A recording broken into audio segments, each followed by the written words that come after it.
The first of those panel sessions will be on the topic of cold chain logistics. Specifically, is cold chain logistics the next frontier for Asia Pacific?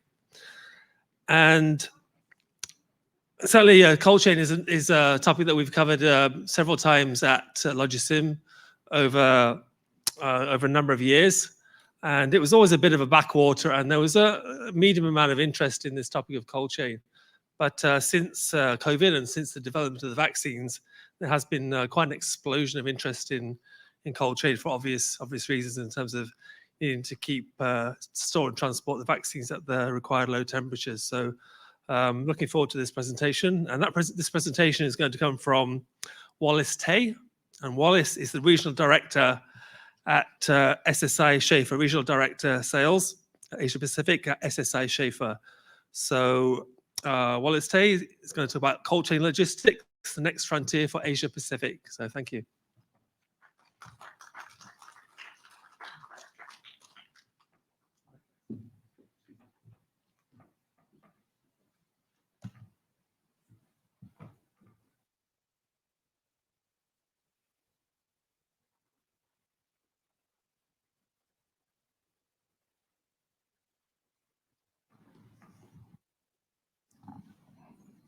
Right. Very good afternoon, ladies and gentlemen. Yes, I think this morning has been a very exciting session with numerous speakers, the panels as well. I think what is important over here that we all know, truly glad to be back in this event. I mean, where we have this so-called face-to-face interaction, talking and sharing our know-how. How did we get by for the last 2 years, right? Hoping that, of course, in the coming year, everything is back into a new norm, right? So today, I'm happy, I mean, of course, to share with you on the cold chain perspective. Yes, indeed, Bob, you mentioned the cold chain. This topic has been ongoing for several events like this, and people talk about it. But I think today, I just give you our perspective, Schaefer, as an intra-logistics service provider, how we see things, because the last 2 years has been very exciting for us, purely because of many reasons. I'll come to that in my sharing later on. So, right, so there are 4 aspects that I'm going to share with you, breaking it in 4 segments. Now, the first, of course, is the cold chain logistics in the next frontier for Asia Pacific. Answers for you later on. Second, of course, moving cold chain towards smart solution. Now, what kind of smart solution? I also shared upon that. And of course, we will share with you one of the best practices that we have. And I have a very good example. We're going to share with you this company which is located in the Philippines, right? So many of us would think that why Philippines would go into technologies as well. So this is something that I'm going to share with you. Then, of course, hello, I lost the mic. Can you hear me? Okay. Okay, sorry. So on the last but not least, I think the one step further, what do we need to do? Okay. Now, I know all of us is after lunch. I'm still showing you food. Continue to pamper your eyes, all right? So the question is cold chain logistics the next frontier for Asia Pacific? Now I'm going to show you some perspective. Now look at the supply and demand. These are some of the pictures you see. We all know commodities prices are increasing, and product life cycle become a lot shorter. Now, how do we address that? Now, and then of course, much talk about B2B. Then today, a lot talk about B2C. Why? Of course, in this current pandemic situation, you and I sitting at home, punching in keyboards. The last sales is 11/11. I don't know how much money you spent or contributed to the e-commerce industry. Of course, greater demand on product quality. Even they ship it to you, you look at the quality perspective. Then on food perspective, right? I think we all are very cautious of what we eat eventually. So the freshness, are the foods safe when they deliver to you? That become a very important aspect of your daily life. Then the next one is that I would like to show you 3. Next, please. The control is with them, yeah, so they didn't give it to me. Now, these are the 3 chart. Now, what I'm trying to show you over here is for Asia, we all know we are about 4.6 billion in population. Now, how does cold chain affect us? If you look at the 3 charts, they are all similar patterns. They are on the exaggerated so-called perspective. Now, more towards to the food and beverage focus. Then, of course, the 3, I pull out 3 so-called practitioners who gave their comments. The first, if you look at it, next. So, this gentleman, he mentioned, moving towards 2022, next year, not far away, they expect to see companies move from survive to strive. Meaning to say the priorities is moving away from not managing risk or disruption, but towards exploiting future growth. The second aspect, second comment, the scale and pace of the changes was unprecedented. For example, right?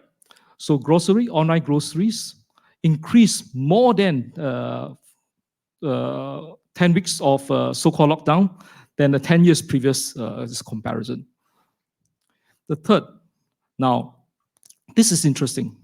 Organization must rise the bar on supply chain efficiency, agility, and resilience to meet customer demands. So these are the drivers at this moment right now. So the question is it affecting? I mean, is it a front? Is it going to be a frontier of in our region? Definitely, it's going to be. Then, of course, you may wonder how come I didn't put this in the first slide. Much talk about it. So has COVID impacted the cold chain logistics? Definitely it is. We talk about vaccines. We talk about the integrity of the vaccines, for example, coming to you. And I suppose most of us already have got 2 shots. The booster shot is coming our way, some of us. So the integrity of these vaccines coming to you has to be maintained and has to be there. And the quality of the perishable food supply chain is also the other aspect of the consideration. So the new norm. So supply chain definitely has been trashed, and not just by pandemic, all right? You also much talk about the natural disasters and environmental disruptions. Then, next perspective, the food logistics is under increasing scrutiny and enormous pressure to improve performance. A lot of regulations, making sure that the food, when they deliver to you, they are of freshness, they are of so-called of the quality that reaches you. Medical labs, laboratory tests of blood, tissues, or samples are fairly time sensitive. Now, how to keep the quality, of course, is part of the cold chain aspect of the entire supply chain. Much talk about e-commerce. People are spending more time at home during this pandemic. Online sales is increased by 44% in 2020 to reach 21% of the total retail sale. Of course, let's talk about the 11/11. It's far more. Now, moving towards cold chain, what kind of smart solution? Now, before we talk about the solution, we talk about challenges. The first on the chart is that small warehouse, honestly speaking, today, you look at them, their lack of national level service. I mean to say the quality, the kind of storage media that they put in. How do you address that? Second, the efficiency of the food safety issue to heavy manual intervention. More human intervention, that means to say chances of the food being compromised is there. Improper planning and inventory. Much, I think all of us are logisticians. We talk about first in, first out, first in, last out, for example. Now, how do we effectively control all this inventory? And lack of one-stop solution, for example, along the storage. Now, if you look at this, the so-called the thing in the blue chart and the lighter blue chart, these are some of the potential solutions that can overcome these challenges. Now, we have spoken to a lot of our customers. They say, hey, look, how can we lead the industry? And later on, as I said, the examples, I will show it to you. Next, please. Now, talk about smart solution. How do we enable smart solution? Now, looking at a clockwise perspective, starting from online deliveries. Now, we talk about warehouse, all right, on the upstream perspective. How do we effectively track and trace? First in, first out, for example, the quality of the products.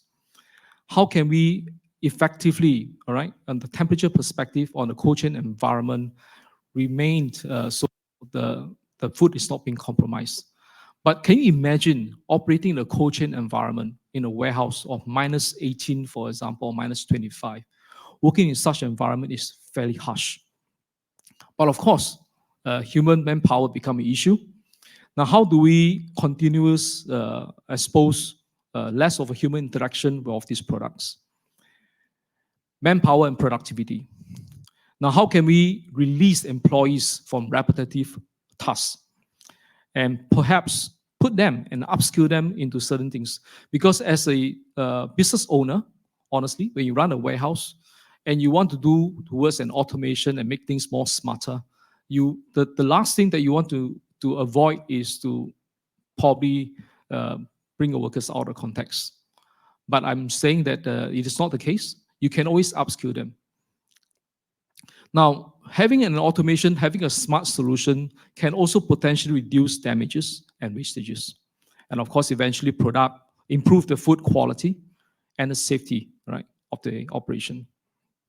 So these are the aspects of the things that you can look at. Now, what I'm trying to so-called suggest is that we need, honestly speaking, to rethink what we are having today. How can we redesign our operation and how can we reshape our operation? And of course, if you look at the 3 circles over here, solution design is important, solution life cycle, right people on board. And these are probably one of the aspects of the how do you move towards a successful warehouse operation. Now, not trying to sell SSI a lot, but if you look at this perspective over here in a cold chain environment or in a cold store environment, if cold chain environment, there are 3 elements of temperature. We have ambient, we have chill, and we have deep freeze. Obviously, a lot of our customers would want to automate a lot in the deep freeze environment. And chill, of course, is where the intervention whereby you do a value-added services, you repack products coming from the cold chain, and eventually you ship it out. Now, how do we introduce certain smart solutions in this perspective? Now, I'd like to introduce to you some of our best practices. Okay, this is a little warehouse. Can you stop there for a while? Yeah, before that. Now, a lot of our customers come to us. He says, hey, Schaefer, you provide intra-logistics solution. Perhaps I'm not ready to go fully automation. Perhaps I'll go in phases. Can it be done? I'm in a brownfield. I'm not in the greenfield per se. But for automation, we like to go in the perspective of greenfield, starting from ground zero. But the context of, say, not able to do brownfield is actually not correct. I'm going to show you a video that you're going to see over here to demonstrate to you how we can also automate a warehouse from conventional in phases to a fully automated operation. Please, the video. No, before that, please. Can you go back to the previous slide? Yeah. Thank you. So you can see from here, it started off with a conventional warehouse like this. As you can see, a conventional warehouse like this, rackings, forklift moving products in and out. Now, we can do what we call a phases without disrupting the current operation. Now, you can see the differences. Of course, we are talking about a goods to the person kind of environment, minimizing people from handling the products. The earlier beginning of these clips, you have 4 or 5 forklifts running in the warehouse. Now we have one person that is doing retrieving of the products or depositing the products to the warehouse environment.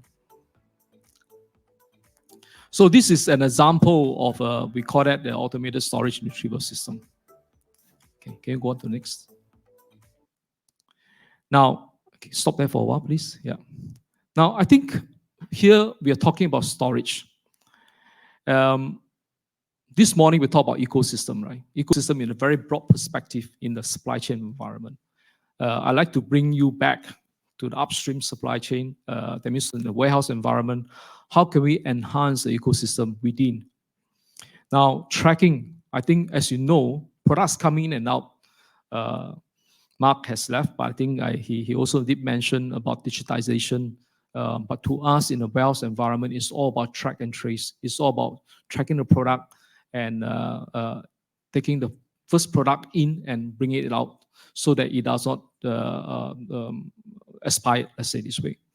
So simple thing like, for example, barcoding and having a QR code and having an end-to-end traceability. How do you put in place a dashboard to help the management make the decision, all right, correct decision? How do you facilitate the flow of the products in and out of the warehouse? And how do you integrate all the IT perspective, allowing business owners, for example, sitting at the back end, able to look at his handphone and say, okay, what do I have in my warehouse today? What can I do? What I need to make decisive decision. And of course, in a perspective, this video also shows you a typical deep freeze warehouse environment. Please.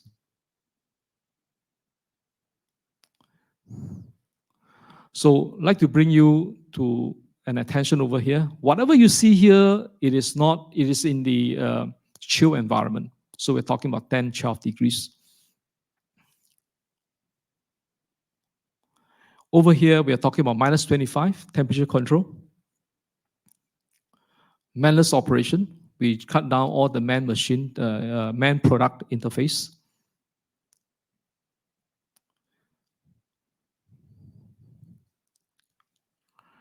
And what is important over here is that the conventional warehouse, as we all know, to date, I'd like to share with you while the video is still playing. We are building, actually, Schaefer is building up a 100,000 pallet position in Singapore. It is in one part of Singapore. I will not say it because they have not so-called they released the news yet, but it is a huge warehouse. It's a huge refrigerator warehouse in this perspective. Right. So I think we are also getting a lot of traction in this region on companies and customers who wanted to go into cold chain environment because of the reason I show you those charts, the accelerated growth. This is a bird eye view of OCA that we have in the Philippines. What you see over here is a rack supported warehouse environment. So what they do is that they build a good foundation, and then we just put our rack up on the profile over here. It's seismic, as you know, in the Philippines. You have earthquake, you have typhoon, and things like that. All of this has been addressed before we put this. Now the next perspective is just to give you an idea how the entire warehouse is being constructed. Right. So you have you have the incoming, which is automatic in-feed, receiving. You have 2 and 3. You have interconnected picking kind of solution provided, because as you know, consumers like you and me, we don't order pallets. We order by cartons or we order by small quantities. So we incorporate solution like that to help the customer to feed or to address the customer requirement. And of course, we have the storage system, and the entire solution is built in this context. Can you go on to the next? So just to give you an example, we talk about food not being compromised now, and also between temperature zone in our tropical island like this, how do we manage condensation and things? So we put in also a solution behind to ensure that airlock rooms, less condensation happens. We put in place a lot of labor-intensive working areas, just to place them in a non-freezing environment, more on the chill environment, so they are not exposed to harsh temperature, and so on. So obviously, having an automated warehouse like this, you can capture data, you can help business owners, again, to make collective and decisive decisions. So this is aspect, one of the so-called mechanization that we talk about. We also talk about we have what we call, the name is pretty unique. We call it a lighthouse. Right? A lighthouse, i.e. providing users, for example, and the warehouse managers towards all the business owners to have an analytical platform for them to make so-called what needs to be done within the warehouse and make accurate decisions. So now taking cold chain logistics one step further, going to what I mentioned early on. Honestly speaking, I also talk to my client. The rethink of a process become very important aspect of building a cold chain environment or cold chain warehouse. How do we redesign? Who are their customers? How do you address their requirement?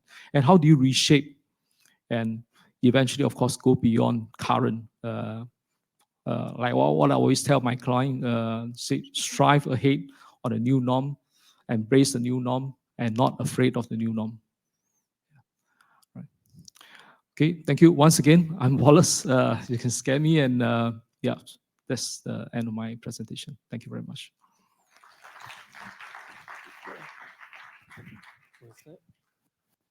Again, we do have a few minutes for questions for Wallace, if you have any, or any comments you would like to make.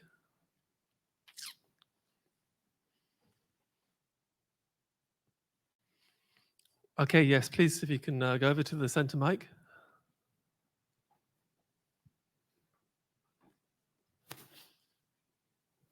So, hey, Wallace, thank you for the presentation. I have one question. My name is Marco from Crane Worldwide Logistics. How do you address cybersecurity, especially for the automated warehouses? Okay. Fundamentally, I think every company has its own cybersecurity perspective. So our design of the mechanization perspective, it goes all the way up to a WMS, right? So on this context over here, it links up to your ERP. On the ERP perspective is where your cyber protection is going to be. Obviously, we have our own in-house IT expertise to work with your IT expertise to see how we can work on the so-called the firewall to avoid things that's coming in. Now, our software per se, it is proprietary, and we design our software towards your operation. So, i.e., on the security perspective, the so-called the wall is actually at your ERP level. Okay, thank you. Thank you. All right, thank you for the question. Thank you very much. And any final chance for any questions for Wallace? I'm curious, what about physical security? Yeah, physical. Yeah, physical security. Yeah, Okay. maybe you see everything is interconnected somehow, right? So maybe your physical, cyber comes together, something like that. Well, I think the physical security, if you look at the warehouse that we talk about, right? Yeah. So it is fully enclosed, let's say this to begin with. And usually there's two forms of security. I won't call it security, I'm more on safety perspective. Yes, right? yes, correct. Safety perspective, if you ask me, it is that we always have safety in the locks, because an automated warehouse like this, we wouldn't allow people to walk in and out. And when you open up a gate, we have always a barrier, a gateway. Once the gate is deactivated, the entire system comes to a standstill. Oh, okay. All right. But for security per se, again, it goes back to, if you ask me about warehouse, enclosed warehouse like this, it provides excellent security. Okay. Because there's only a few doorways that you can enter, and these are all fire exits. Okay, fire exits. Thank so you. you can always, fire exits, it means to say you can go out, but you can't come in. Right, yes. Okay, something to think about. Thank you. Thank you. Thank you. Any other questions? I can help. I'm here. My colleagues are also here. I mean, meanwhile, if you have further questions, feel free to engage us. We're happy to chat more. All right, thank you very much. Let's show our Thank you. appreciation. Cool.